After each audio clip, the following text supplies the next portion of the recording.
Have you ever followed a recipe, done everything right, and somehow it's still just a little off? Not bad, just missing something. Life can feel like that sometimes.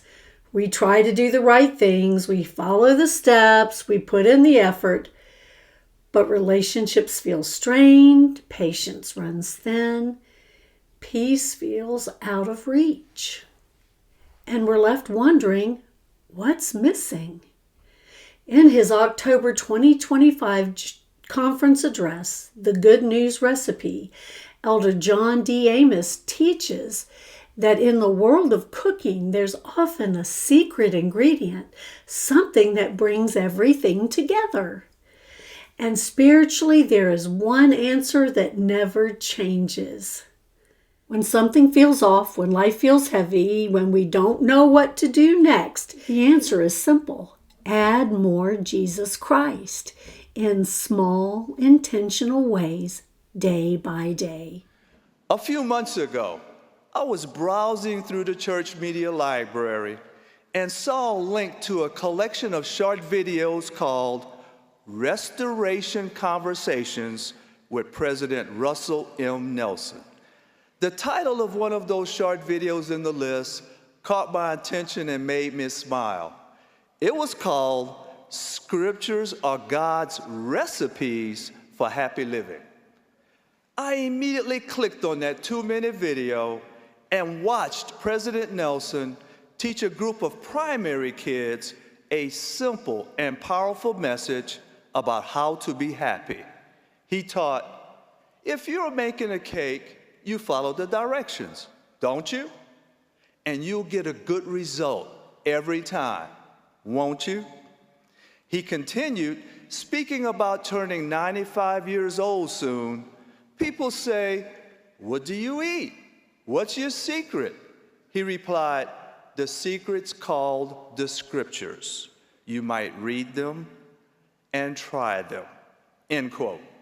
Well, there we have it. The simple secret for happy living is to just follow God's recipe as detailed in the Scriptures. I call it the Good News Recipe. What do you do if something goes wrong when following the recipe? Embedded in the Good News Recipe is the secret ingredient to ensure we always get it right in the end. The answer is always Jesus Christ. I think we all have moments when we feel our ingredients are not good enough, or we struggle to follow the directions, or perhaps we do something out of order, or something happens that's out of our control, and so on. What's the remedy? It's simply to add more of what invites Jesus Christ into your life. As we opened our Scriptures, I paused and told him, Elder, as we read this Scripture, please ask yourself the following question. If I live these attributes, will it improve my companionship and our missionary work? Then we opened Moroni 7:45 and read out loud.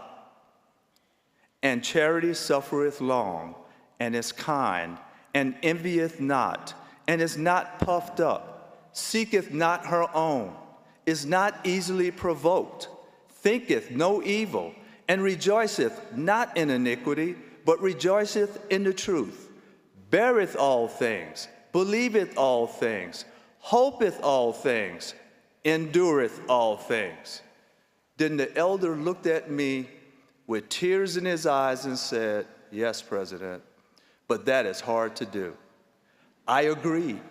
And I reminded him that he is a son of God with divine potential to do it together with the Lord. Then we briefly discussed the parable of the slope, taught by Elder Clark G. Gilbert of the 70, which reminded us that we need to start where we are and together with the Lord move forward and upward in a positive direction. I could tell he was still feeling a bit overwhelmed about the next step.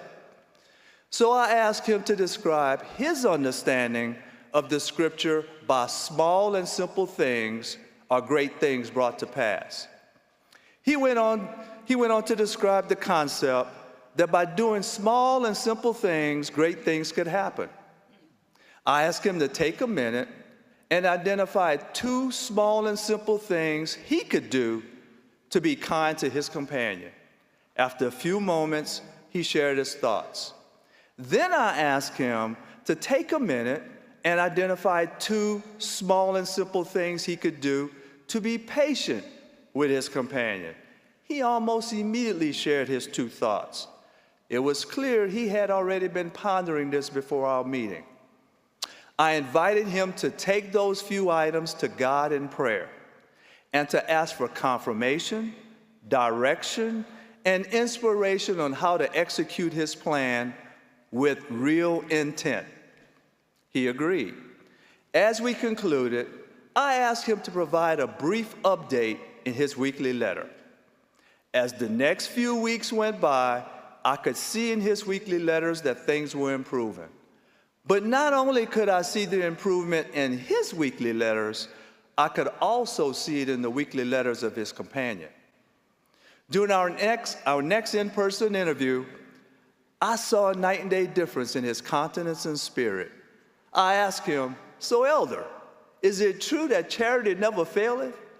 He responded with a big smile, "Yes, and by small and simple things are great things brought to pass."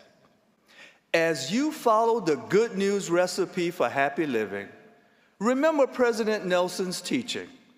Whatever questions or problems you have, the answer is always found in the life and teachings of Jesus Christ. So don't try to fix everything at once. Just start small.